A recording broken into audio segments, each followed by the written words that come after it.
All right, let's go ahead and get started. Hello, everyone. I'm Dustin Volkelman. Welcome to another demystifying session.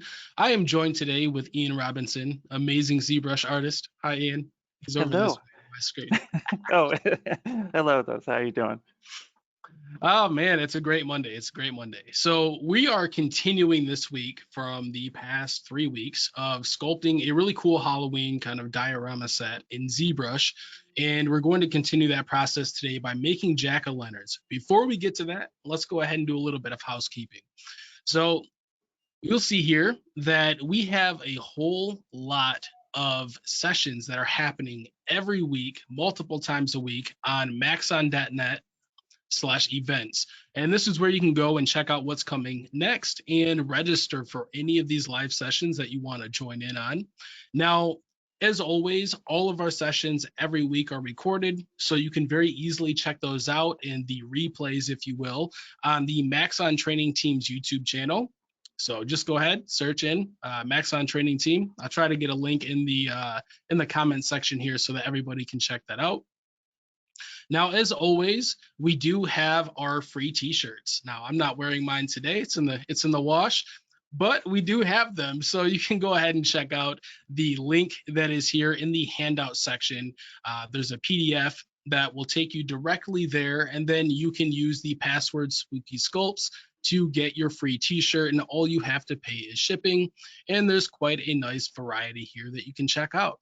So the housekeeping is done. Welcome, everybody. I see Jim, Marcelo, Charles, Drake. Everybody's here and joining with us. It's just Ian and I today. So we're kind of remixing a little bit. We're going to have some fun. And I'm going to just switch this right over to you, Ian, so we can get started with the goodness that we have going on today. Perfect. So let's go ahead and do that. All right. We're also going to if I can figure this one out. You got it. There we go. Big presenter. Oh, yeah. We got it. All right, cool. I'm going to go ahead let's go ahead. I'm going to show my screen.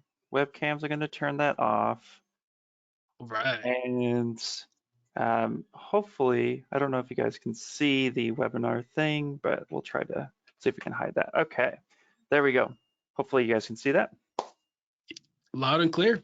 Perfect. All right, so this week, we're going to be making our pumpkins into jack-o'-lanterns for our main scene. Now, if you guys hadn't been following along before, definitely check out last week's. I'm in a different office, so I actually don't have the full project with me, but it is a full Halloween decorative piece that eventually will cover like 3D printing and stuff, but it's basically a tombstone with a zombie hand and some pumpkins and a jack-o'-lantern on top. And as you can see here, what's really neat is I already have a pumpkin that's pre-prepped, but we're going to turn this into jack-o'-lanterns. If you were with us last week, you'll notice that we, or the week before, sorry, when we did tombstones, we did a little bit of live Boolean. So I want to explain what live Boolean is again for anyone who is new, and then we're going to showcase how we can actually make jack-o'-lanterns relatively in a couple different ways. Of course, if there's any questions, Dustin will go ahead and take some questions, but let's go ahead and get started with it so that we're not wasting around just looking at this random pumpkin. So the first thing you want to do, of course, is on the right-hand side, we have subtools. And as you can see here, I have two different subtools. I have my pumpkin base, then I have my stem. And really what we want to do is focus on the pumpkin base itself. So I'm going to select the subtool one time by clicking it. And then I'm going to introduce this little button down here, which is a little arrow button. It's right next to the list all new folder. The little arrow button that looks like the return key on your keyboard, that will actually move the subtool down or up depending on where that's at in the subtool list. So if you'll click down, it'll move it all the way down to the bottom. If I click up, it will go ahead and select it up. You might notice there's another arrow key, and that is actually just to select. So if I click this, it'll actually select it, but it won't move that subtool. So we're going to want to move this subtool down just to the bottom just to stay organized.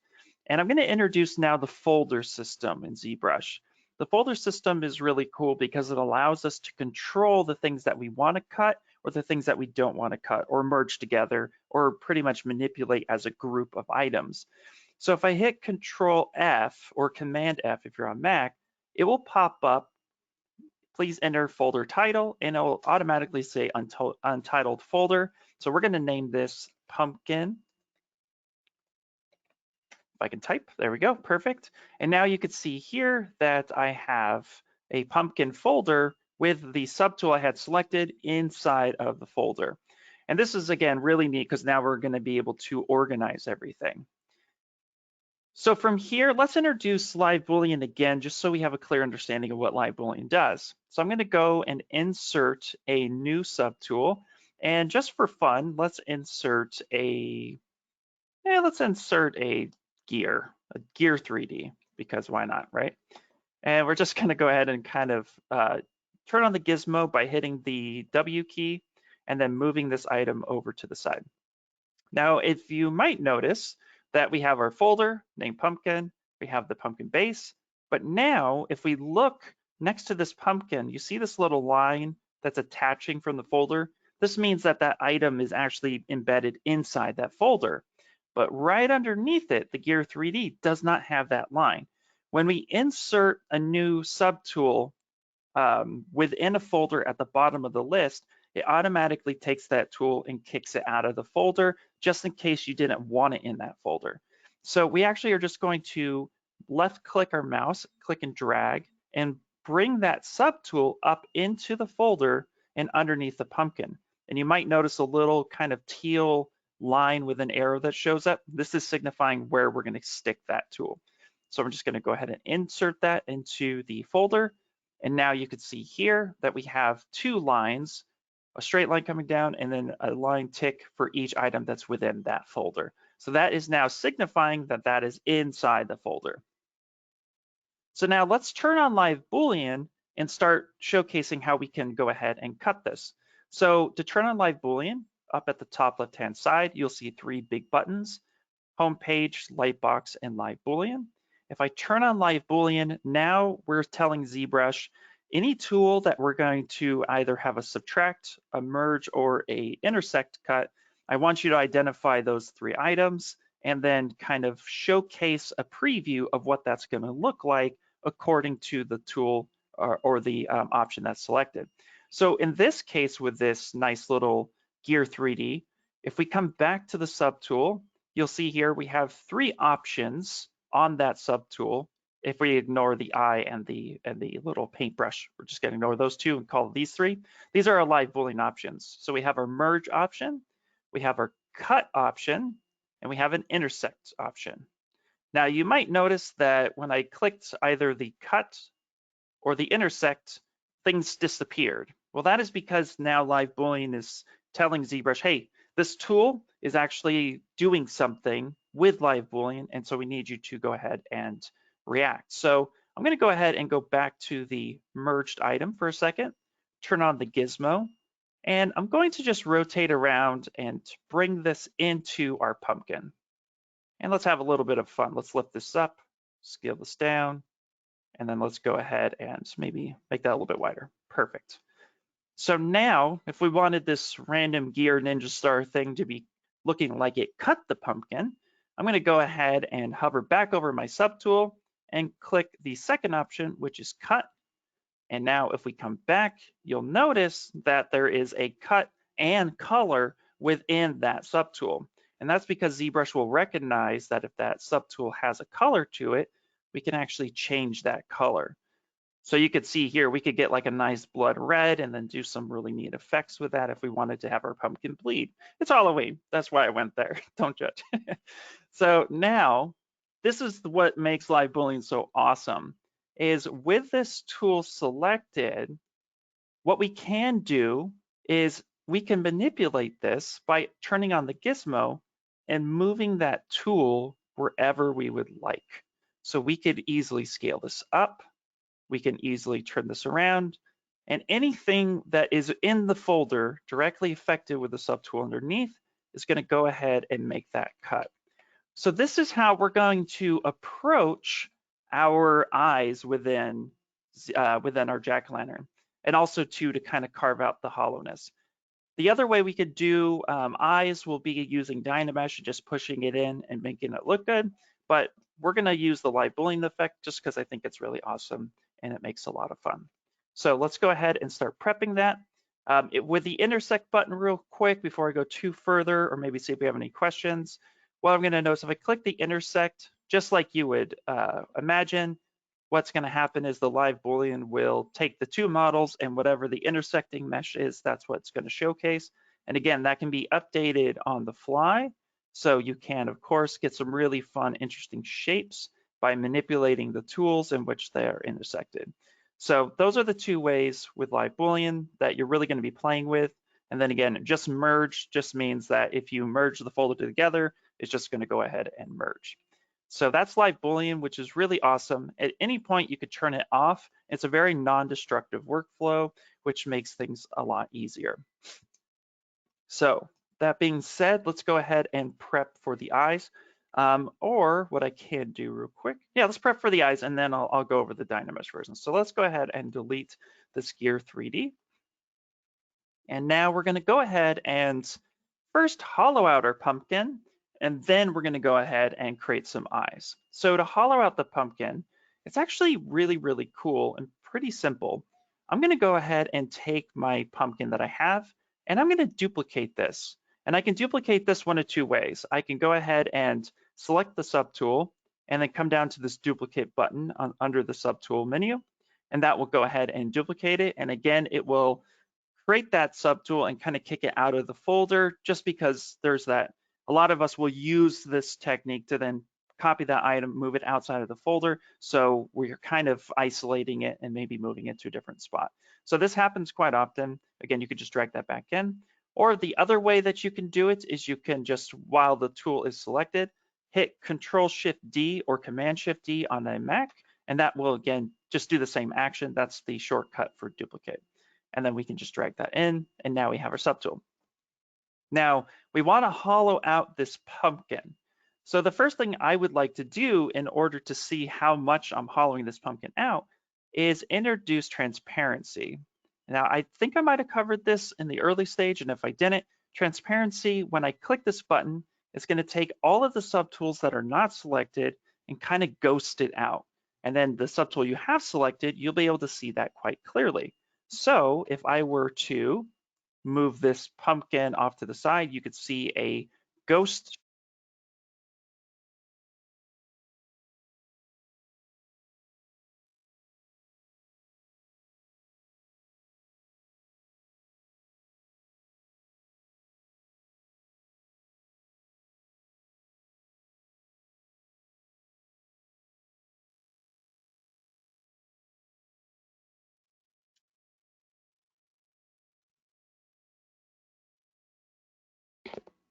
Hey, I lost my audio. Yeah, Does that work? I There we was go. just about to say, it sounded like we lost your audio there for a minute.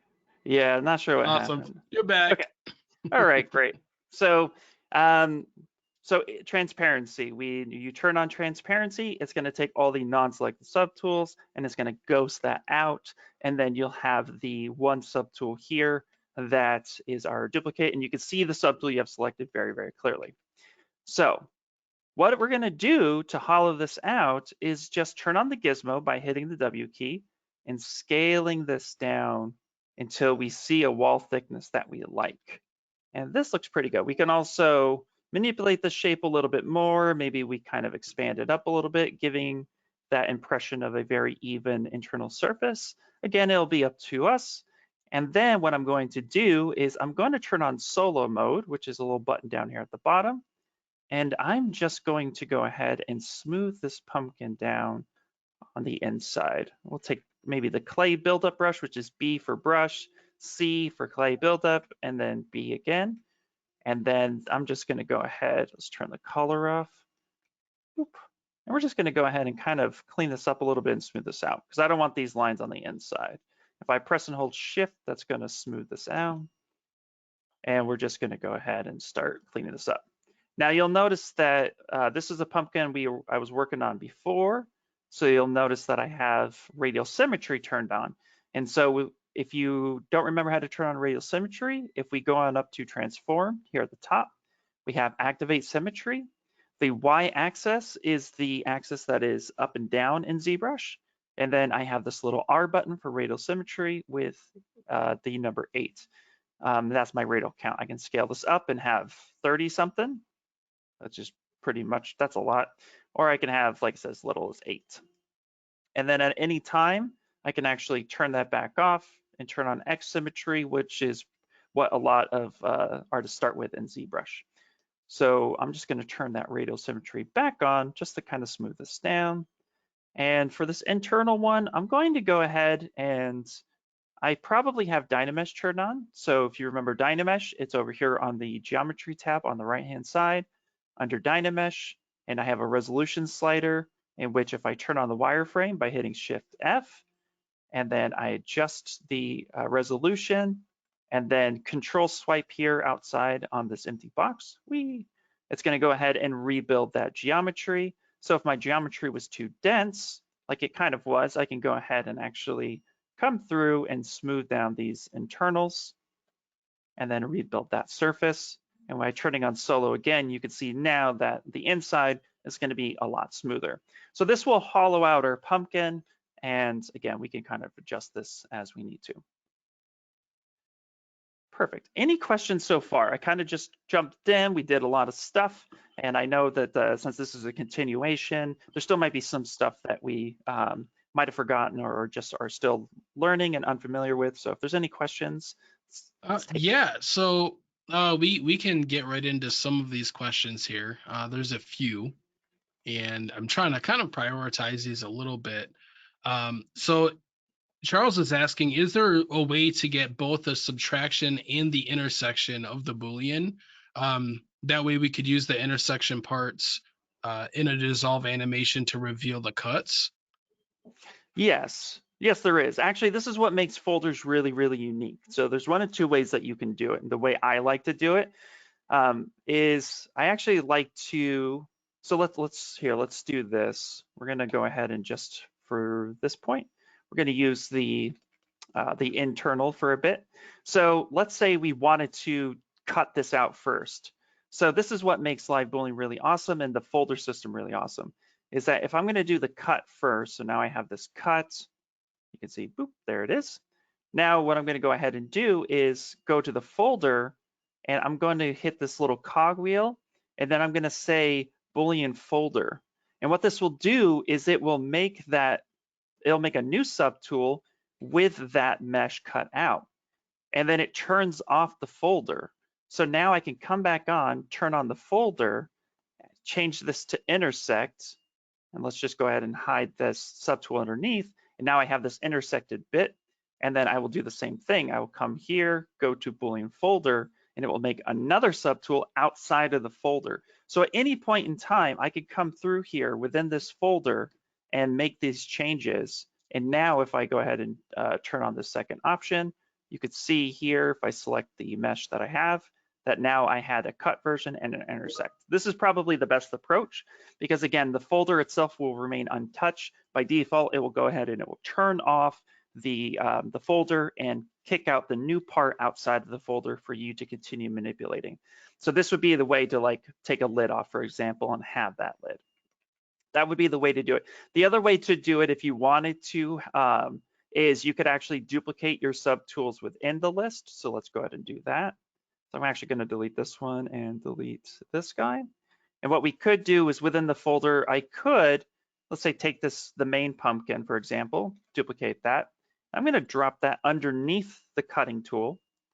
And then I'm going to take this next folder here, or this next, not folder, this next item, or the remaining item. I'm going to duplicate that and kick that underneath the second pumpkin. I'm going to come back here and let's get this back on the inside of our pumpkin by hitting Control or Command Z. And now what I can do, and this is a little bit of advanced, but it's a great question, so we should definitely cover it, is that if you look at the subtool, you'll notice there's a little arrow. And when I click that, the number 4 shows up.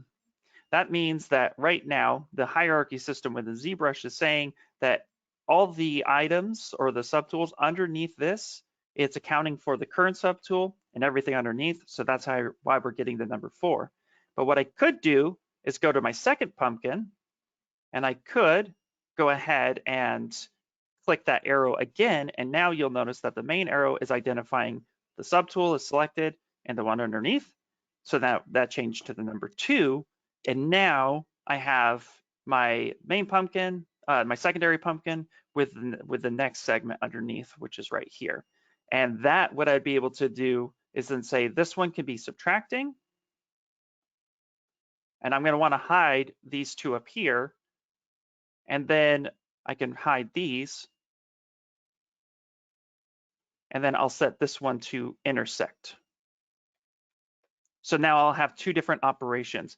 I would still want to, if I wanted them to be completely separate subtools, I would still want them to hide the top 2 and leave that bit alone. Or like, let's say if we set this one to subtract, and then I set this one underneath to have that intersect cut. Again, you're going to want, I would recommend at first hiding the 2 that you want to keep, Boolean that section out, and then going ahead and selecting. Now, this doesn't mean that you can't have multiple cuts at the same time, because you absolutely can, which is what you're going to see we're going to be doing here in a minute, which is now I'm having a main cut and I'm having 2 subtraction cuts underneath. But then at this point, I wouldn't necessarily need the secondary subtool. I only needed the secondary subtool if I wanted to have this as an intersected piece. So 2 different operations. If you do have them at the same time, it could cause an error if you cut too many things at once, or it would kind of try to weld whatever is connected. So I would cut them independent of each other, just to ensure that your parts are cutting the way that you would like. If you would like to try to cut a full one all together, you can go ahead and do that. Results kind of vary depending on how ZBrush will see the mesh. So, but those are the few ways you could go ahead and do that. But you absolutely can, at any point in time, create one subtool, cut that action, and then change the effect within the folder, and then make a second cut. And this is so that you don't have to have all these duplicates and have unnecessary geometry floating about. Wow. It's a great question, by the way. Yeah, and I believe you also covered Drake's question, which was pretty much about the same thing. Just getting the intersecting parts, of say something simple like 2 spheres. It's pretty much how you would do it. Kind of 2 ways that you went about it. Okay, so he says nope, not yet. So how to select them? How can I select the seam or intersection between 2 objects? For example, keeping it simple, let's say I want to Boole merge 2 spheres, but I only want the intersection to be selected, stored for later texturing. Okay, well, yeah, the thing with live Boolean is that the mesh itself is all right, let's do it this way. The mesh itself is in its entirety, it's just a preview at the moment in time. So I'm going to turn on the wireframe to give you a sense of what's happening here. So you might notice if you turn on the wireframe, you're getting like some sort of anti-aliasing happening. And this is because ZBrush still sees this as a completely solid object. So at this moment in time, live Boolean is so non-destructive that the mesh itself, if I were to sit solo, is still recognizable as just this solid mesh. So without making the intersecting cut itself, if you wanted to have the intersected bit like this be what you're going to be using for texturing and stuff, to select this, I can, if I were to kind of mask this section off, I'm actually masking off this entire part of the mesh. So you would actually want to have this as an actual selectable item. You see, I like try to select the whole thing.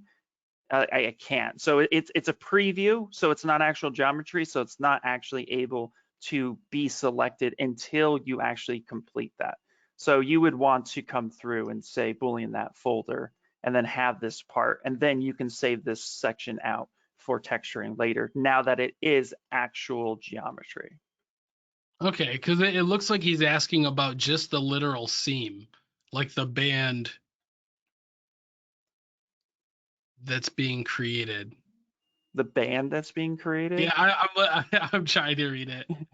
No, it's okay. I mean, it's one of those things. It's like sometimes, yeah, like I may not be following the question exactly. So it's like the intersection of the 2 spheres. So if you were to take 2 spheres, mm-hmm. and you were to bool them, it's like selecting just the literal intersection, like the seam that's going around. I'm assuming, Drake, that would have to be something that would be done in like a remesh. So he's talking about like Oh, the okay. literal intersection. Do you know what I mean? Like this literal seam right here, Like like the seam. selecting Yeah. this seam right here. Yeah, okay. So, okay. If that's sorry. So yeah, No, now that you have your it made my Boolean, brain break as well. okay, yeah. So you said now that you have the Boolean section, we have polygroups, right? So we can just isolate and that seam. And let's say you wanted to have like a bit of a texture coming through here, or like a curve mesh coming through here, which might be why you would want to select that. Then you could actually from here come on up to stroke and go to curve functions, and then say frame mesh these polygroups, and then you could select that bit right there. But the seam itself, yeah, that's a split point. So you would be manipulating polygroups at that time. So then you could like isolate this and then mask this section out, and then you have that section. But the seam is just, it's obviously 2 points coming together. So the seam itself, the only way you can quote select that in ZBrush is going to, again, the stroke and then framing that mesh, because then it puts that frame on that seam. Got it. There you Okay. go. Okay, cool. Awesome. Sweet. No, it's great Let me questions, guys. Great questions. Because again, there's so many different ways to do things in ZBrush, and the idea is that you saw how fast we can cut this this Boolean section out, right? Like, so just think about like how fast we can go ahead and manipulate shapes and get exactly what we want within moments. So super solid questions. Definitely. And what I do like about it, and we saw this in previous months, is that once we do have various selections or various polygroups, those do also convert into like selectable areas, I would say, where we can use for masking in Redshift. Mhm. And Sanoa. So we'll talk a little bit about this next week when Ellie and myself are doing our materials and kind of fun stuff on the diorama set. But yeah, we'll definitely get into some selections there, I'm sure. Absolutely. Very cool. So, were there any other questions before we move forward? Because the next bit is really, really fun, and we might answer some questions while we're going through it, but if there's any more that we feel we need to answer, let's do it. Yeah, let's go ahead and continue, and I'll kind of sift through the chat here again. Okay, cool.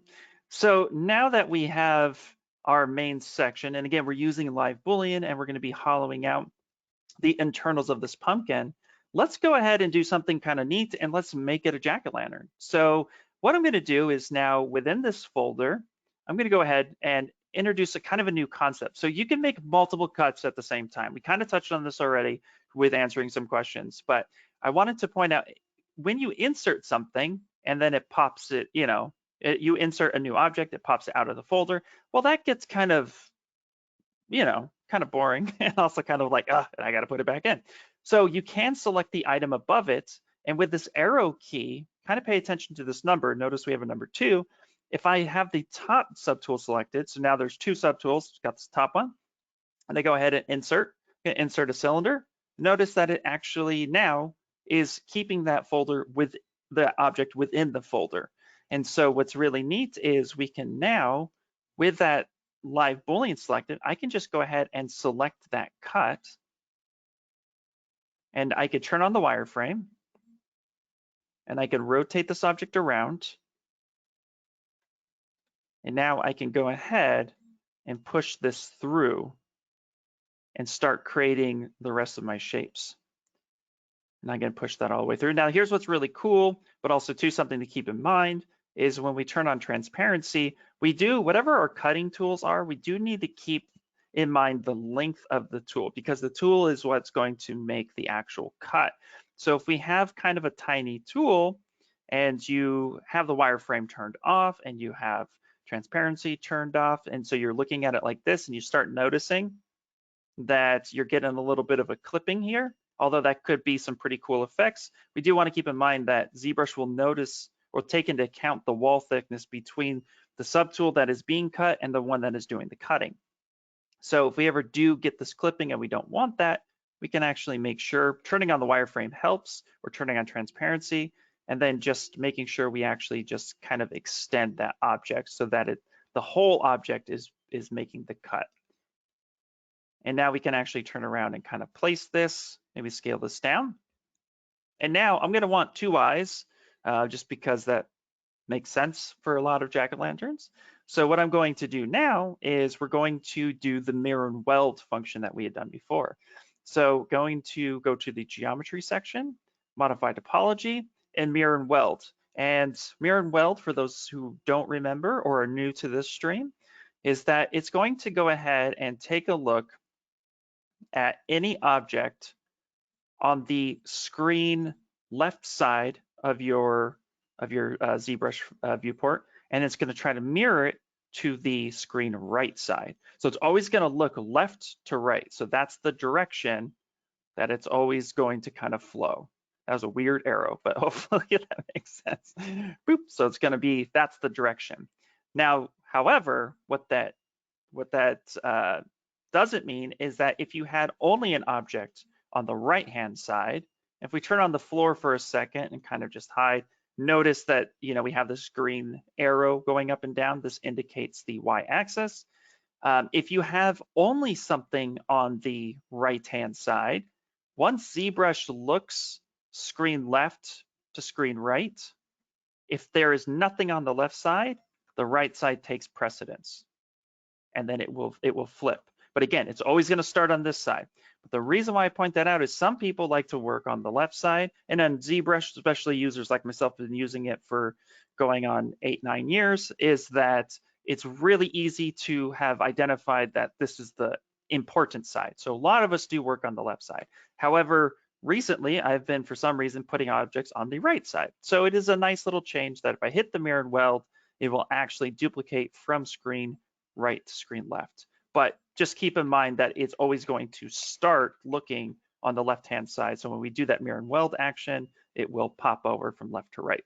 Hopefully that wasn't too confusing, but just something that is important that I do like to kind of point out, because there is an older workflow method where what we would do is we would actually, if we had happened to put stuff over here on the right-hand side, you would actually go under deformation and you would mirror that on the axis, and then you would turn around and come to modify topology and mirror and weld. So if you see artists do that, that's just because that's something that has been known to ZBrush for a very long time. So something to keep in mind. But now what we can do is hit the x-axis, sorry, not the x-axis, we can hit the X on the keyboard to turn on our symmetry, and now we can modify the eyes however we would like. And now we have, again, live updating for our live Boolean, which is really, really cool. And I'm just gonna go ahead and kind of shape these. Now notice that when I'm trying to shape using the symmetry, that it's actually kind of not staying true to the symmetry, to the center of the subtool. It's like kind of, it's kind of weird, right? Well, that's because we have a feature called local symmetry. In local symmetry, when you're trying to manipulate more than one object, local symmetry will identify the center of the subtool that you're trying to manipulate and hold it to a symmetrical standard. So if I turn on local symmetry, which is right over here, now when I go ahead and make this shape, it's identifying the center of that subtool, and it's no longer doing that weird little walk where it's pushing it one way and the gizmo's going another. So if at any time you're trying to just manipulate your subtools and you're getting this effect, you could turn on local symmetry, and then you can go ahead and manipulate. Now, the other reason why this is also really cool, and we're gonna back up in time just a little bit, just to throw even more information out there, but this will be recorded, so fear not, is that if you have a subtool like this and you're trying to manipulate this, but you're off center, so notice here we are off center, and I turn on local symmetry, and then I turn on symmetry, you'll notice here that I have some symmetry built into this subtool, even though we are not on center. So if there's one object that you're working on and you still need to work symmetrically, but you're not in ZBrush symmetrically world, and you turn on local sim, you will actually have symmetry turned on this one object. And this is really neat. And I definitely implore everyone here to kind of remember this, because this is a really cool hidden gem within ZBrush that allows us to manipulate shapes and keep symmetry turned on even when we break symmetry in the ZBrush viewport. So I really, really, really wanted to like preface this. This is like a really cool thing. I use this all the time and I love it. Because then once we have symmetry turned on, we can then go to Mirror and Weld, right?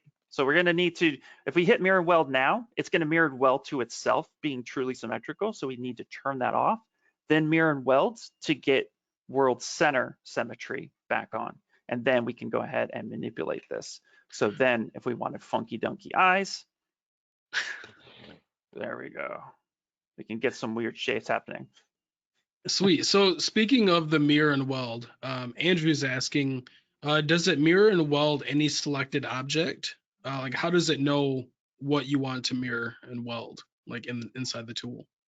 So great question. So mirror and weld works with the subtool selected. So anytime I have a subtool that's selected, it's going to look at only this information.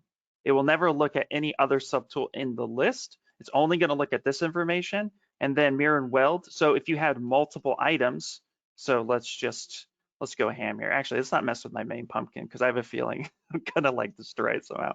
So let's go ahead and just insert another item here. Let's do a ring, and then let's just do this guy. If I have all these different items here, different scales, just for fun, and let's put this in a different shape, bloop, just like this.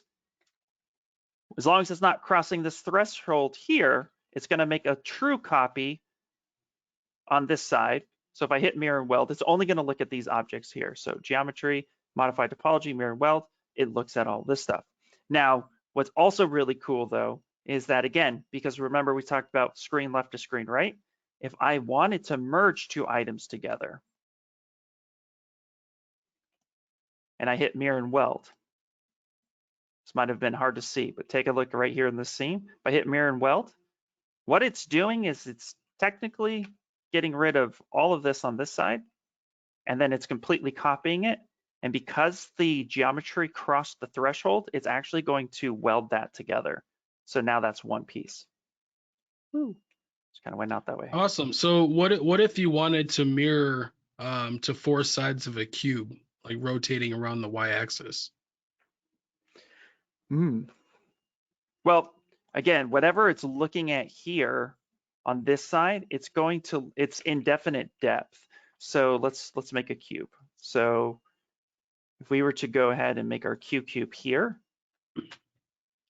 so it's mirroring on multiple axes. It can mirror on multiple axes. So for example, if we look up here on the section, you have mirror and weld, X is highlighted, Y and Z are grayed out, but these are selectable.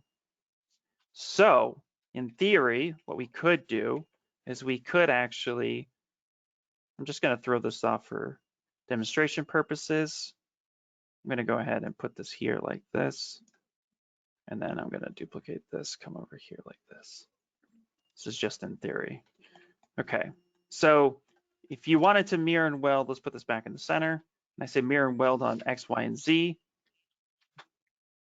You're gonna go ahead and get this kind of floor grid elevation draw palette. It's not exist, 0 is not representative. I'm just gonna go ahead and say yes. Again, it's still looking at every axis now. It's looking at this side. It's also looking at anything that's on top. And it's also looking at anything that's in front. So in sense, it's going to take all of those and try to mesh them all together. I don't know if that quite answers your question, but it is looking at X left side, X side from left to right. It's looking at Z depth front to back, and it's looking at Y top to bottom. So if you wanted to mirror and weld on the Y axis, for example, it's going to go ahead and do that shape. And then if it's touching it, will weld. If you're trying to, if your question is more leaning towards, I want to get a very unique shape, so I want to kind of manipulate stuff, just note that the axis, where the mirror and weld is happening. Like I said, Z depth front, Y axis top, X left to right. If you remember that, whatever you're trying to manipulate, keep those axes in mind, put your information there. So in mirror and weld, it's going to mirror and weld from all of those sections. Awesome. Great stuff. Okay. So let's go ahead and just get rid of this cube. Boop. Perfect. And now we have this. So you can already see where I'm going with this. So I want to introduce a fun little tool called MoveInfinite. So that's B for brush, M for move, and then right here, N, MoveInfiniteDepth. This is what's really cool, because if we wanted to make a shape like his eyes, I want his eyes to kind of have like a little bit of a lid to it. If I use the move brush and I start moving this, let's just solo this out for a second. I start moving this. Notice it's only grabbing one point, and any other thing that is affected by that point that this brush sees, it's going to move that. However, with the move depth or move infinite depth brush, if I were to take this front point and move this up, what is happening is ZBrush is taking a look at everything that is Z depth infinitely and manipulating that shape. So here I can actually, with this one brush, come through and give me some Halloween spooky eyes or happy eyes, depending on where we're going with this. Now keep that in mind though, because if you rotate and then try to manipulate this point, it's going to manipulate everything within the Z depth of what the brush is measuring or what the brush is seeing. So you do want to use this brush for very specific purposes, but we're able to manipulate those eyes and guarantee that even if we move coming forward, that those eyes are being affected. And that is pretty neat. And so now we have our eyes cut in. Let's go ahead and do ourselves a favor and let's get a mouth. So we're just going to go simple for tutorial purposes, but please feel free to, add in whichever mouth you would like. But I'm just going to go ahead and add in another cylinder. And I'm actually going to scale this down, kind of rotate about, and then I'm going to come down. And then again, I'm just going to take that Move Infinite brush. Now I'm going to turn on the X Symmetry, and I'm going to go ahead and start kind of manipulating a bit of a mouth. Again, you guys can go as far detailed as you would like, but we're going to go ahead and just insert that. And then now we're going to come up to our subtool list and say negative cut. And now we want to make sure that that gets pushed in correctly, scale it so that the mouth is coming through. And as you can see now, we have our pumpkin went to some sort of jack-o'-lantern at this point, because again, we have all these different subtools that are making our cuts for us. And then all we need to do to finalize this is now, if we would like to have color on this, we absolutely can. Again, we can have whatever is actually making the cut itself, that's where the color will be affected. We can always just sample our main color by clicking our color palette here, pressing and holding and hovering over any part of the UI or the subtool of color that we want and selecting that. And then we can go ahead and say color fill object. And that's going to go ahead and fill that object. And now we'll select our mouth, go to color, fill object, and that will select that and fill it with that orange. And now we just, like we explained earlier, I'm going to close this folder by clicking the folder itself one time. With live Boolean selected, we're going to go ahead and I'm going to hit this little cogwheel, go to Boolean Folder and hit that. And now we can turn on the wireframe. And as you can see here, we now have our jack-o'-lantern with polygroups. And this makes things a lot easier, because if I wanted to now color this, I can come through Control-Shift or Command-Shift tap this inside structure here. And I can actually color this a darker black maybe. So just color fill. And now I have black on the inside that I could use. I could subdivide this model up a little bit and get some better paint colors if I choose to. But either way, you're able to now isolate these shapes and actually come through and, oh, clicking the wrong guy. Let me actually get this Select Rect. We covered a little bit last week about selecting. And so I'm going to go ahead and use the Select Rect, because if you use the Select Lasso, so this is what was happening for those who might have been confused, is that if I hover over an edge, Select Lasso actually identifies the actual edge loop itself. And so if you're trying to click a part of the mesh and you're hiding it, but then you might get like this happening, that's just Select Lasso. You're just selecting an edge loop. So what you can do if you want to not fight it, you can actually just come on up, Control Shift, say Select Rect, and just tap with the Select Rect brush. And that will never grab an edge loop because we tell it not to. And then that will actually quickly and easily select the mesh that you want. Then you can mask that off and then invert and then paint or do whatever you would like. And there we go. That's pretty much how you make a jack-o'-lantern. From here, you can do whatever it is you would like to do. You can add another subtool, subdivide. We can actually make this completely printable by DynaMeshing it together. However you would like to manipulate the mesh, you absolutely can moving forward. How are we doing on time? Ooh, we are doing well. Any questions? Yeah. Doing very well on time. Let's see. Unrelated question. Are there still any of the Maxon t-shirts around? Yes, Philip, if you check out the handout section in the little control panel, there's a PDF there that you can download that has the link and the password to the t-shirts. So there was one question. Let me scroll up a ways. It was a bit unrelated. That's okay. Okay, so Charles is asking, I was trying some hard surface modeling in ZBrush and was, let's see, where is it, stemmed by my complete inability to select two polygons to manipulate, and the QMesh mode is still confusing the heck out of me. So, no worries. Yeah, can we talk about the polygon selection and QMesh here a little bit? Yes, absolutely. So let's go ahead. I'm going to save this. I'm going to go ahead and save this and call this our demystify pumpkin, because I'll be sharing this file with everyone, of course, so you guys can take a look at things.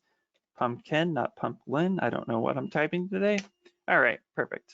So let's go ahead and solve this out. I'm also going to turn off live Boolean since we're not using that function for this. So I'm going to get a simpler cube than this one that's pointed. So I'm going to go to initialize QCube. And that's going to give me a quadded cube that's a lot easier to work with. So let's bring up the ZModeler brush. So B for brush, Z for ZModeler, and M. And now we're going to go ahead and just take a look at the functions. So pressing and holding the space bar, obviously we have QMesh, and then we have a single poly selected. So if I grab one poly of any polygroup color, it's going to go ahead and just grab that one. But to the question, you wanted to select two of these, but I'm assuming also too, you probably have something that looks a little bit more like this, where it's one polygroup. So we can create temporary selections, even if we have multiple polygroups. We can have temporary selections by pressing and holding Alt or Option if you're on Mac, and tapping one time. And this will give me a white polygroup.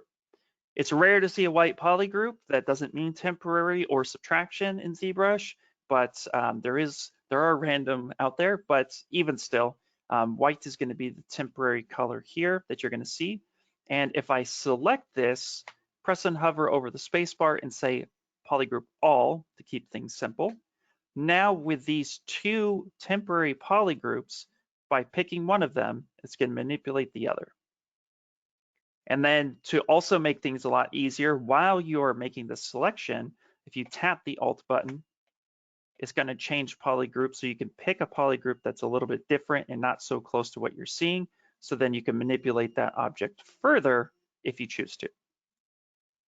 So going over that one more time, you're going to press and hold Alt, and you're going to tap left with using your mouse. If it's mouse you're using, it's left button click. And then from there, you're going to go ahead and just make that selection. And then of course, pressing and holding Alt is going to go ahead and change that. Now, if you make an accidental selection where you're like this and you're like, oh, I did not mean to make this one. By pressing and holding Alt, you can re-tap it, and that also will disable or get rid of that temporary selection. So you can go ahead and make different selections as you choose. And then from there, be like, I don't want that one actually. And then you can come through and make that selection. Ooh, that was funky. Cool. Hopefully that answers the question.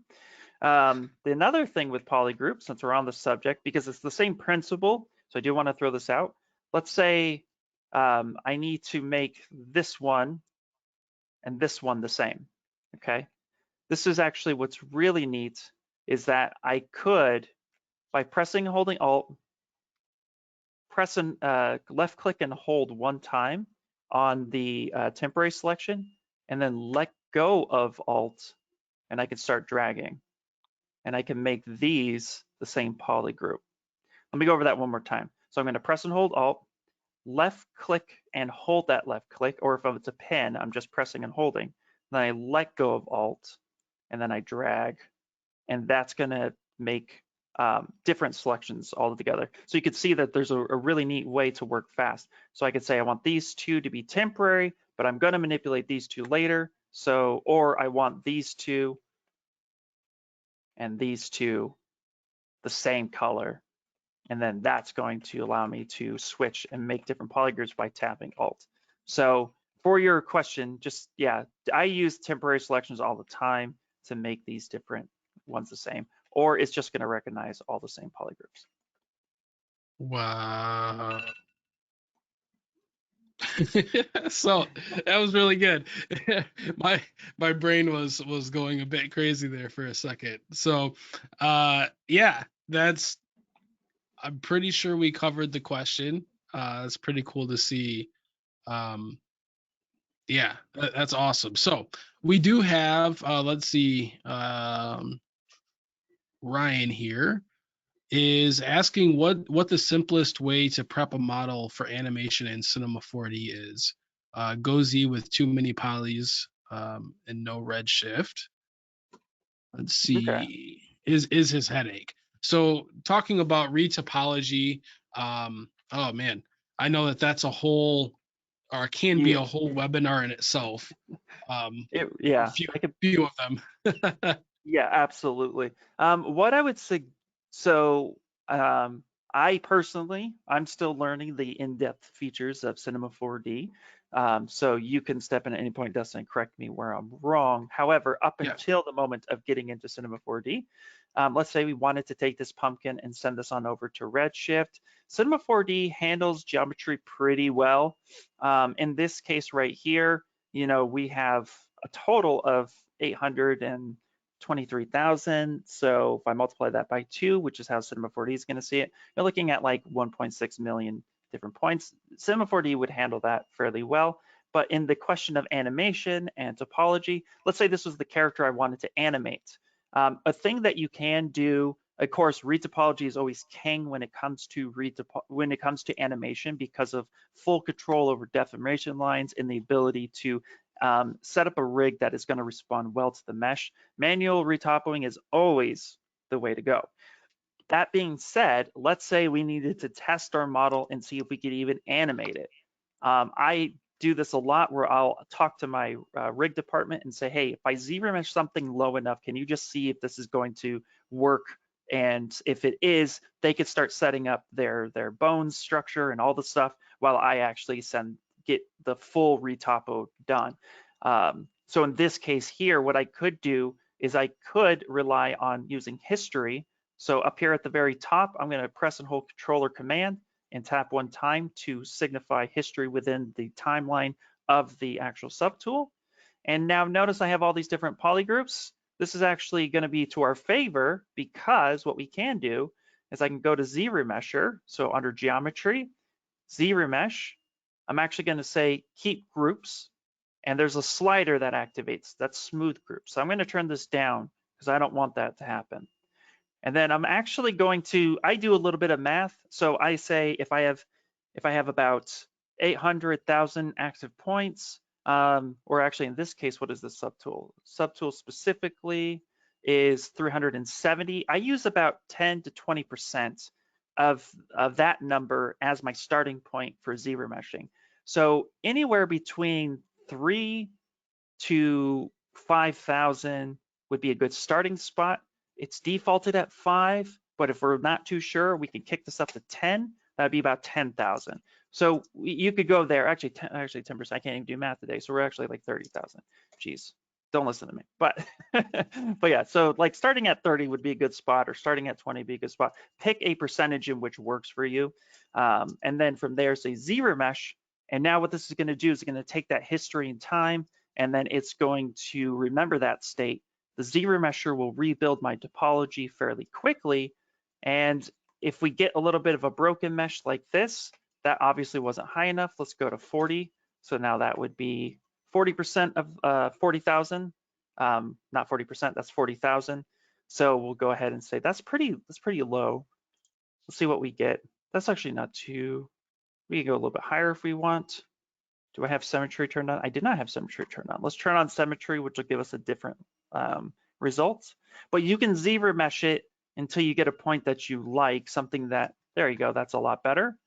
And I could probably even cut this in half a little bit. It is obviously Monday because my math was way off. But now that we have something like this, I can just go ahead and subdivide a couple times if I would like to bake that information back. And then I'm going to go ahead, subdivide with just Command or Control and D a couple times. And then from there, I'm going to go to Subtool. I'm going to go to Project and project my history. Say, yes, let's bring some polypaint back. And now I have a subdivided mesh that I can drop down. And when you go Z this, Cinema 4D is going to notice that this model has subdivisions, and it will put it with a subdivision tag, or it's a modifier. I don't remember. That's where Dusty might be able to know. Yeah, it is a tag. It is a tag. Okay. And then from there, you could test animate it, and you could do that stuff by coming up and hitting Go Z. But yep, that's how I would do it, and then save that out. Yeah, and I'm sure we'll be talking about some of this next week when Ellie and I are getting into it. You know, we may have to go back and forth a little bit with projecting some, you know, certain geometry and whatnot, and you know, creating lower poly versions of it. But when it comes to animation, like it is definitely good to try, like you said, Ian, the you know, the ZRemesher approach, because it still does a really good job. And there are times where, you know, for simple deformations, like I've just used you know, the ZRemesher, and it's crushed it for me. So it's an easy way to go about the process. So I know we're getting close here. So I guess the last question would be from Drake, is if we can elaborate on the Select Rect and the Select Rect steps and keystrokes. Wait, say that one more time. Sorry. So I'm assuming, I'm trying to look back. There's a whole lot of questions here. Drake, if you're on, can you put kind of clarify that a little bit? Yeah. So in its simplest form, Select Rect will select a rectangular or square shape of an object that you're trying to viewport, where Select Lasso will select just a portion. But the other thing with it too is that if you pick an edge loop with the Select Lasso, you can actually identify an edge loop, where with the Select Rect, you'll select only the polygroup or the object itself. So okay. Yeah, I feel like that might be a little bit more of what he's talking about here. And I'm sure we can cover a little bit more next week, just in general discussion. Yeah, he says that was it. So okay, cool. Awesome. All right. right at the hour here. Yep. Thank you guys for having me. This was awesome. Yeah, thanks so much everyone for joining in. A lot of great conversation today. Ian crushed it as always, the ZBrush master himself. Thank you. And so Yeah, that's the top of the hour. We made it without going over. Ian, I know that you have to run out. So let's go ahead and close off for the day. Next week, everyone, just kind of a precursor to that. Ellie and I are going to be taking this scene, or kind of the diorama, if you will, that we're making into Cinema 4D and Redshift next week. So I'm assuming we'll be doing some kind of cool screen sharing between one another in that space. So I look forward to seeing everybody there. And thanks, Ian, once again. And we will talk next week.